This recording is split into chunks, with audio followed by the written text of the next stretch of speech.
യൂദാസ്, നീ എവിടെയായിരുന്നു? ഗുരുവേ, ഞാൻ അങ്ങേ അന്വേഷിക്കുകയായിരുന്നു ഗുരുവേ. എന്റെ ഗുരു, നന്മ നിറഞ്ഞവനെ, നിനക്കൊരാപത്തും വരുമെന്ന് ഞാൻ നനച്ചില്ല. എത്ര അത്ഭുതങ്ങൾ എന്റെ മുന്നിൽ തന്നെ നീ കാട്ടിയിരിക്കുന്നു. മരണത്തിൽ നിന്നും ജീവിതത്തിലേക്ക് പ്രഭു അങ്ങ് നടത്തിയത് ഈയുള്ളവൻ അതിശയത്തോടെ കണ്ടിരിക്കുന്നു. കുരുടന് കാഴ്ച കൊടുത്തവനെ, ദൈവപുത്രനല്ലാതെ അങ്ങ് മറ്റാരാണ്? നിന്റെ വാക്കുകൾ സത്യമാണ്. മനുഷ്യന്റെ പാപം ഏറ്റുവാങ്ങാൻ നിയോഗിക്കപ്പെട്ടവനാണ് ഇവൻ എന്ന് നീ എന്തേ ഓർക്കുന്നില്ല? മനുഷ്യരെ രക്ഷിക്കേണ്ടതിന് ഞാനൊക്കെയും സഹിക്കേണ്ടതാണ്. ദാവീദിൻ പുത്രനായ അങ്ങ് അറിഞ്ഞുകൊണ്ട് തന്നെയല്ലേ രാത്രി ഭക്ഷണത്തിന് എന്നെ ചുമതലപ്പെടുത്തിയത്? എന്നിലുള്ള വിശ്വാസം കൊണ്ട്,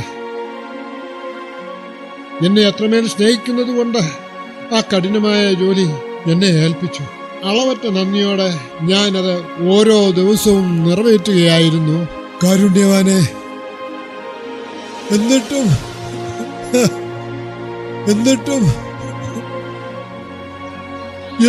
നീ എന്നെ പരീക്ഷിക്കുകയായിരുന്നു. ശിഷ്യ, നീ അറിയേണ്ടതല്ലേ ഓരോന്നിനും ഓരോ കാര്യവും കാരണവും ഉണ്ടാകേണ്ടതാണെന്ന്?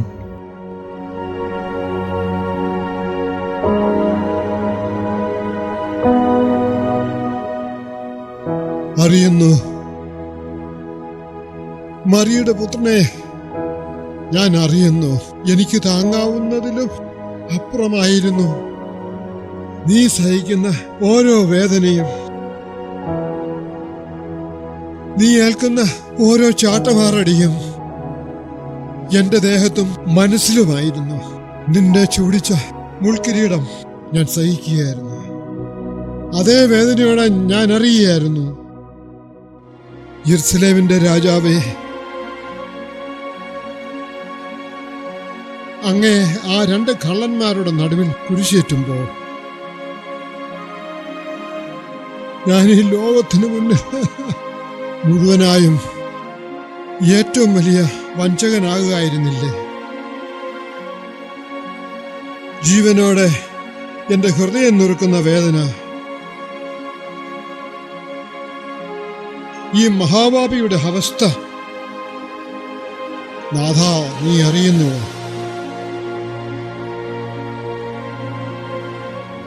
എല്ലാം തീർക്കാനായല്ലേ ഗുരു ഞാൻ സ്വയം ഹത്യ ചെയ്തത്. എന്നിട്ടും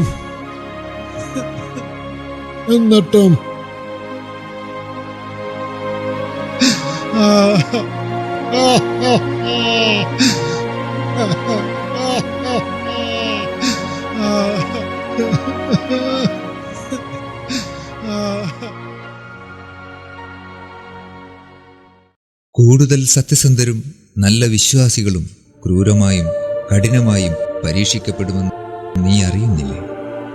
മഹോന്നതൻ ഭക്തിയെ മാത്രമല്ല മനസ്സിന്റെ ഭാവത്തെയും അങ്ങനെ പരീക്ഷിക്കുന്നു.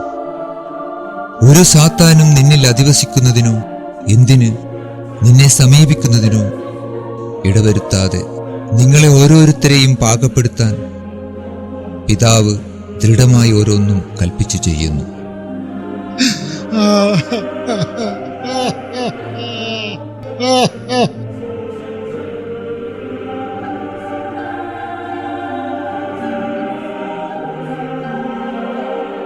നീ അറിയുന്നില്ലേ?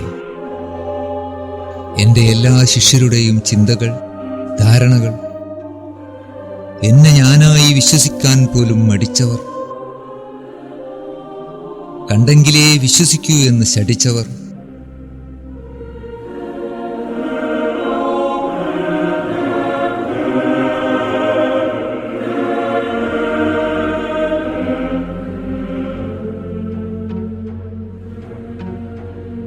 നീ മഹത്വപ്പെട്ടവനാകും. അറിവില്ലാത്തവർ, എന്നെ ശരിക്കും അറിയാത്തവർ, ചിലർ നിന്നെ ആക്ഷേപിച്ചാലും അധിക്ഷേപിച്ചാലും അറിയുക, സത്യവാനായ നീ ബലവാനുമാകുന്നു.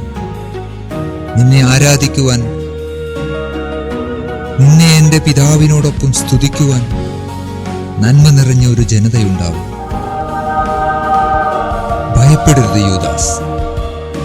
എനിക്കറിയാം യൂദാസ്, സ്വർഗം നീ ഒരിക്കലും പ്രതീക്ഷിച്ചിരുന്നതല്ല. അഗ്നികുണ്ഡങ്ങളിൽ പുളയുന്ന തിളച്ച വെള്ളത്തിൽ കിടന്നു വേവുന്ന പാമ്പും പഴുതാരയും കടിക്കുന്ന കഴുകന്മാർ കുത്തിവലിക്കുന്ന നിന്റെ ശരീരം നരകത്തിലെ പുകയും ശ്വസിച്ച് നീറുന്നത് നീ പ്രതീക്ഷിച്ചു.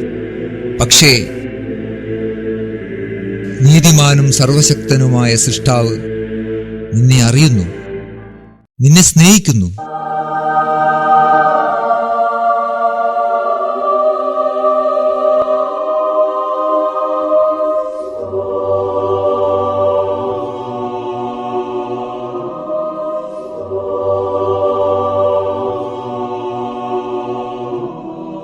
സർവ്വതിന്റെയും ഉടയോനെ, പരമപിതാവേ, നിന്റെ ഓരോ വചനവും സൃഷ്ടികളും എത്ര സത്യമാകുന്നു. നിന്റെ മഹത്വത്തെ വാഴ്ത്താൻ, നിന്റെ നന്മകളെ പ്രകീർത്തിക്കാൻ പിതാവേ, തിരുവചനങ്ങൾ ഉൾക്കൊള്ളുന്ന ഒരു ജനതയെ വാഗ്ദത്ത ഭൂമിയും ഫലങ്ങളും പാരിതോഷികങ്ങളും അനുഭവിക്കുവാൻ പ്രാപ്തരാക്കണമേ.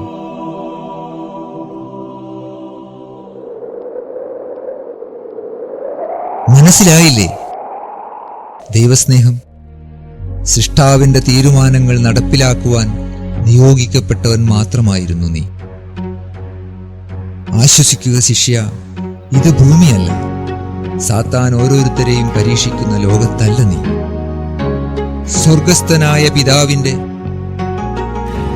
പരിശുദ്ധവും പരിപാവനവും ശ്രേഷ്ഠവുമായ രാജ്യത്താണ് നീ.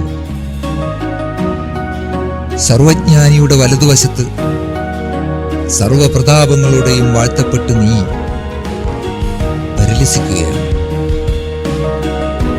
ചിന്തകൾ ഒഴിവാക്കുക, ദുഃഖം വെടിയുക, നിന്നെ നീയായി അറിയുക, ഉൾക്കൊള്ളുക.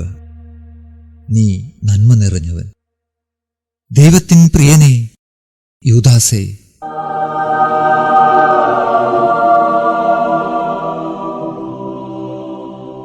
പ്രഭോ, അങ്ങേക്ക് ഞാനുൾപ്പെടെ 12 ശിഷ്യന്മാരും ഒട്ടനവധി അനുതാപകരും ഉണ്ടായിട്ടും അവസാനം അങ്ങയുടെ കുരിശിൻ ചുവട്ടിൽ അങ്ങയുടെ മാതാവായ മറിയവും ശിഷ്യരിലൊരാളായ യോഹന്നാനും അരിമത്യാക്കാരൻ ജോസഫും നിക്കേദോമോസും മാത്രമല്ലേ ഉണ്ടായിരുന്നുള്ളൂ.